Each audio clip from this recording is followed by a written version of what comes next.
வணக்கம் நண்பர்களே, welcome to my channel. இன்றைக்கி இந்த வீடியோவில் எதை பற்றி பார்க்க போகிறோம் அப்படின்னா, இங்கே விஜய் பேசினதுக்கு எதிராக திமுக அவங்களுடைய பேச்சாளர்களை இறக்கி விட்டுருக்குறாங்க. அது யார் யார் என்னென்ன பேசியிருக்கிறாங்க அப்படிங்கிற அந்த ஒரு தகவலையும், அது மட்டும் இல்லாமல் திமுக எப்பயும் தன்னுடைய ஆயுதத்தை கையில் எடுக்க இல்லைங்களா பிரச்சார டைமில். ஸோ அது மாதிரி இந்த டைம் எந்த ஆயுதத்தை எடுத்தாங்க, இல்லை எடுத்த ஆயுதத்தை தான் எடுத்துருக்குறாங்களா அப்படிங்கிற அந்த ஒரு விஷயத்தையும் தான் இந்த வீடியோவில் நம்ம பார்க்க போகிறோம். வீடியோக்குள்ளே போகிறதுக்கு முன்னாடி நம்ம சேனலை சப்ஸ்கிரைப் பண்ணல அப்படின்னா தயவுசெய்து சப்ஸ்கிரைப் பண்ணுங்கள். இது புது சேனல் அப்படிங்கிறதுனால உங்களுடைய சப்போர்ட் ரொம்ப அவசியம். அதையும் தாண்டி என்னுடைய கருத்துலேருந்து மாற்று கருத்துக்கள் இருந்தால் கூட அதையும் கமெண்ட் செக்ஷனில் பதிவிடுங்க. கருத்துக்கள் வரவேற்கப்படுகிறது. சரி, வாங்க வீடியோக்குள்ளே போகலாம். முதல்ல இங்கே விஜய் அவர்கள் பேசினதுக்கு ரீப்ளே யார் யார் பண்ணியிருக்கிறாங்க அப்படின்னு பார்த்தீங்கன்னா, இங்கே அரசியல் தலைவர்கள், அதாவது திமுகவில் இருக்கிற பெரிய தலைகள் யாருமே ரீப்ளே பண்ணல. ஆனால் அதுக்கு பதிலாக அவங்களுடைய பேச்சாளர்களை இறக்கி விட்டுருக்குறாங்க. இன்னும் சொல்லப்போனால் ஆபாச பேச்சாளர் அப்படின்னு பேர் போன சிவாஜி கிருஷ்ணமூர்த்தி அவர் இறங்கி மறுபடியும் பேசியிருக்கிறாரு. அவர் பேசினாலே என்ன பேசுவார் அப்படின்னு எல்லாருக்குமே தெரியும். அவர் பேசுகிற முன்னாடி யார் யார் உட்காந்துருக்கிறாங்களோ அவங்களே கூடயும் முகம் சுளிக்கிற அளவுக்கு தான் பேசுவார். ஏன்னா அப்படி அவன்கிட்ட வளர்ப்பு அது. அவர் தான் சொல்கிறாரு, இங்கே 75 வருஷமாக எங்களை இந்த திமுக வளர்த்துருக்குடா அப்படின்ட்டு. இங்கே இவர் என்ன சொல்கிற விஷயங்கள் அப்படின்னு பார்த்தீங்கன்னா, எல்லாமே இலவசம். அதாவது கருவறையிலேருந்து கல்லறை வரைக்குமே இலவசம் கொடுத்துருக்குறோம், எல்லாத்துக்குமே உதவித்தொகை, மானியம் அப்படிங்கிற மாதிரி எல்லாமே கொடுத்துருக்குறோம் அப்படின்னு ஒரு பெரிய பட்டியல் போட்டார். அது எல்லாமே சரிதான், நான் இல்லைன்னு சொல்லல.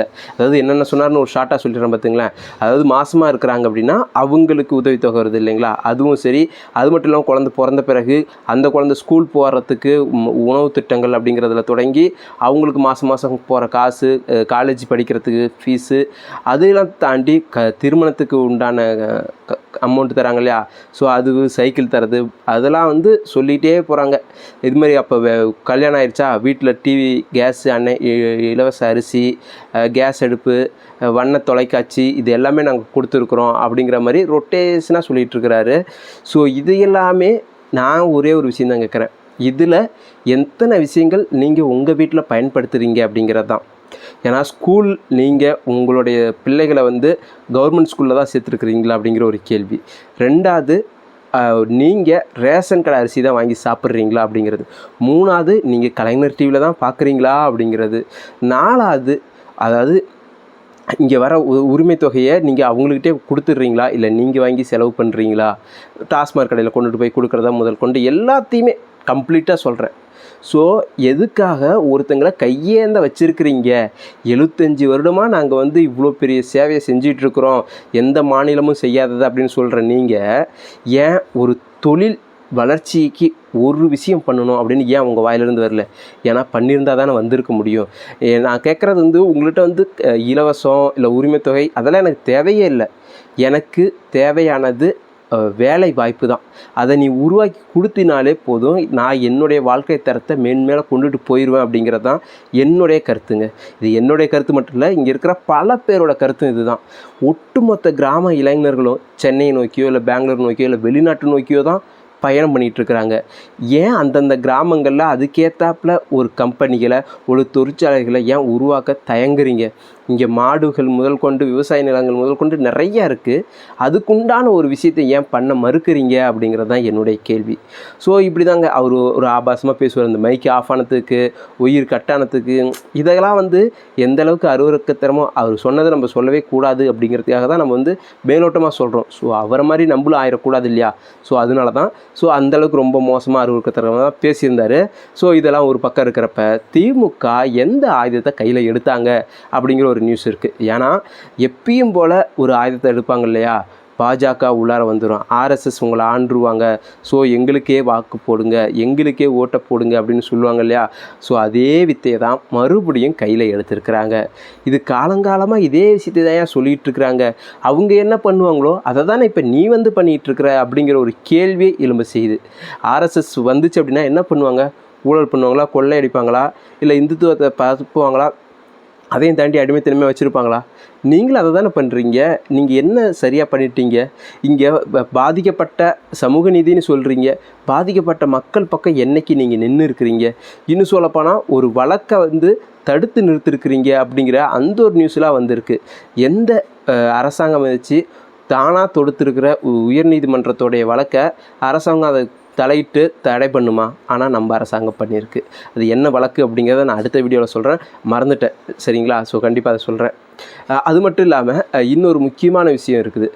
இங்கே பிஜேபி வந்துடும் அப்படின்னு பூச்சாண்டி காமிச்சு நீங்கள் வந்துகிட்டு இருக்கிறீங்க அப்படிங்கிற ஒரு விஷயத்த மக்கள் கூடி சீக்கிரம் புரிஞ்சுக்குவாங்க அப்படின்ட்டு நான் நினைக்கிறேன். ஏன்னா பிஜேபி வந்தால் கூடயும் இது பண்ணுமா பண்ணாதான் நமக்கு தெரியல. ஆனால் அது வந்தால் இதை பண்ணிவிடும் அதை பண்ணிவிடும்னு சொல்லி நீங்கள் நல்லா பண்ணுறீங்களே அப்படிங்கிற அந்த ஒரு எண்ணம் தான் இங்கே எல்லாருக்குமே வருது.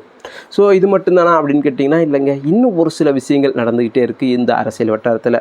இங்கே விஜய் குறித்து கமலஹாசன் அவர்கள்ட்ட கேள்வி கேட்டப்ப கமலஹாசன் அவர்கள் ரொம்ப மேலோட்டமாக சாமானியனாக, அதாவது விஜய் வந்தால் எப்படி பார்க்குறீங்க உங்களுடைய பார்வை அப்படிங்கிறப்ப, வந்தால் நல்ல பாதையில் பயணித்து மக்களுக்கு நல்லது பண்ணுறதுக்கு தான் நானும் எதிர்பார்ப்பேன், மக்களும் எதிர்பார்ப்பாங்க.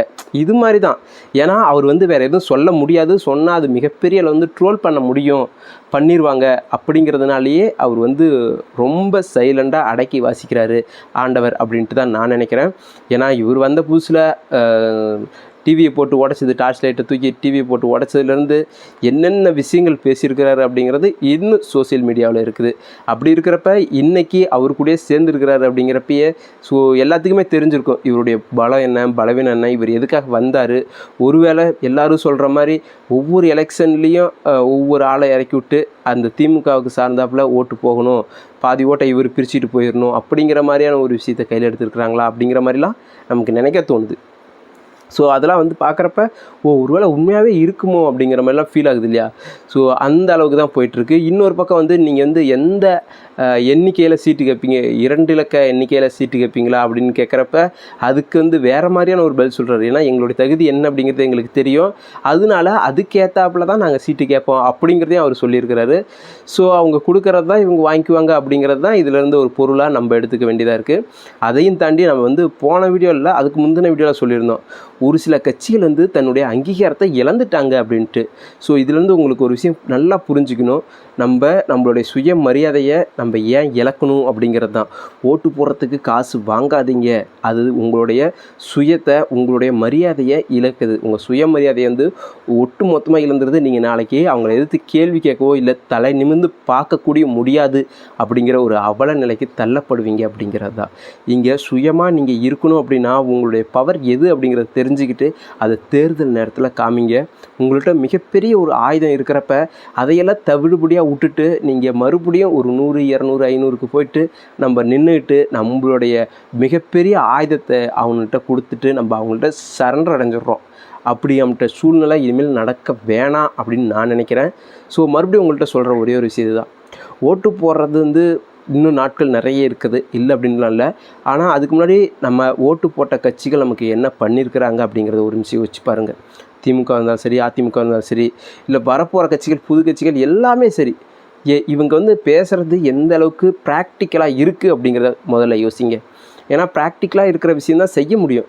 அப்படி இல்லை அப்படின்னு வச்சிங்களேன், இப்போ நம்ம தமிழ்நாடு அரசு எவ்வளோ கோடி கடனில் இருக்குது, அதில் யார் தலையில்? நம்ம தலையில் தான். எப்படி? வரியாக வரும். இப்போ பத்திரத்துக்கு, வீட்டு பத்திரம் பதிவு பண்ணுறதுக்கு எவ்வளோ மிகப்பெரிய 2-3 தட்டி வரி விதிச்சிருக்கிறாங்க, பர்சன்டேஜ் ஏற்றிருக்கிறாங்க. மின்சார கட்டணம், பால் கட்டணம் அப்படின்ட்டு ஏகப்பட்ட கட்டணங்கள் நம்ம மேலே வரியாக வசூலிக்கப்படுது. இதுக்கு காரணம் என்ன? அவங்க கொடுக்குற இலவசங்கள், அவங்க கொடுக்குற அறிக்கைகள், அதெல்லாம் அவங்க கொஞ்சம் நிறைவேற்றுறாங்க, கொஞ்சம் அவங்க அடிக்கிறாங்க, கமிஷன் அடிக்கிறாங்க, பிடிக்கிறாங்க. அதெல்லாம் நிறைய விஷயங்கள் இருக்குது. அப்படிங்கிறப்ப நம்ம அதை யோசித்து கொஞ்சம் ஸோ இது நமக்கு இப்படி இவங்களுக்கு வாக்களித்தா, இன்னும் சொல்லப்போனால் இந்த ஆயுதம் நம்ம கையில் இருக்குது, இதை நம்ம எப்படி முறையாக பயன்படுத்தணும். ஆயுதம் அப்படிங்கிறது நம்மளுடைய ஓட்டை தான் நான் சொல்கிறேன். ஸோ அந்த ஓட்டை நம்ம எப்படி முறையாக பயன்படுத்தணும் அப்படிங்கிறத ஒரு நிமிஷம் சிந்தித்து செயல்படுங்க அப்படிங்கிறதான். மறுபடியும் அரசியல் வட்டாரத்தில் என்னென்ன நிகழ்வு நடந்திருக்கு அப்படிங்கிறத நான் உங்கள்கிட்ட கொண்டுகிட்டு வரேன். அதை நீங்கள் பார்க்கணும் அப்படின்னா மறக்காமல் நம்ம சேனலை சப்ஸ்கிரைப் பண்ணி வச்சுங்க. என்னுடைய பதிவிலேருந்து ஏதாச்சும் மாற்று கருத்துக்கள் இருந்துச்சு அப்படின்னா கூட அதையும் கமெண்ட் செக்ஷனில் பதிவிடுங்க. கருத்துக்கள் வரவேற்கப்படுகிறது. நன்றி, வணக்கம்.